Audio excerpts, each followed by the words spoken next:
ដើម្បីដាក់ពាក្យស្នើសុំអាហារូបករណ៍របស់រាជរដ្ឋាភិបាលក្នុងប្រទេសកម្ពុជាដំបូងអ្នកត្រូវចូលទៅកាន់គេហទំព័រផ្លូវការ scholarship.dghek.com នៅលើទំព័រដើមអ្នកនឹងឃើញសេចក្តីជូនដំណឹងសំខាន់ៗរបស់ក្រសួងអប់រំយុវជននិងកីឡារួមមានចំនួនសរុបនៃសហស្និកជនដែលត្រូវជ្រើសរើសចំនួនអ្នកបានចុះឈ្មោះនិងកាលបរិច្ឆេទឈប់ទទួលពាក្យដើម្បីចាប់ផ្ដើមការដាក់ពាក្យសូមស្វែងរកប្រអប់ពណ៌បៃតងដែលបង្ហាញពីការបើកទទួលពាក្យរួចចុចលើប៊ូតុងព្រួញពណ៌សវានឹងនាំអ្នកទៅកាន់ទំព័រផ្ទៀងផ្ទាត់លក្ខណៈសម្បត្តិបេក្ខជននៅទីនេះអ្នកត្រូវជ្រើសរើសថ្ងៃខែនិងឆ្នាំកំណើតឲ្យបានត្រឹមត្រូវរួចវាយបញ្ចូលលេខគូតសាលារៀនអ្នកត្រូវគ្រីសត្រង់កន្លែងចងចាំខ្ញុំបន្ទាប់មកចូលគណនី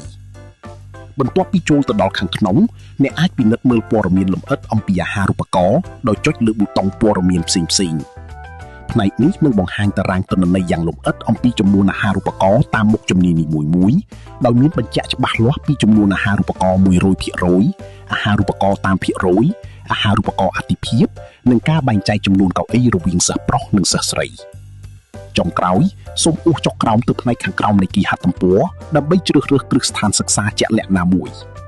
អ្នកអាចជ្រើសរើសតាមរាជធានីខេត្តឬតាមឈ្មោះសាលាដើម្បីស្វែងរកសាកលវិទ្យាល័យដែលអ្នកចង់រៀន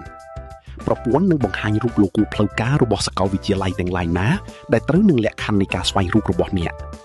សូមចុចលើសាកលវិទ្យាល័យដែលអ្នកពេញចិត្តដើម្បីមើលមុខជំនាញដែលមានរួចបំពេញទម្រង់ចុះឈ្មោះឲ្យបានរួចរាល់មុនពេលវេលាកំណត់ត្រូវបញ្ចប់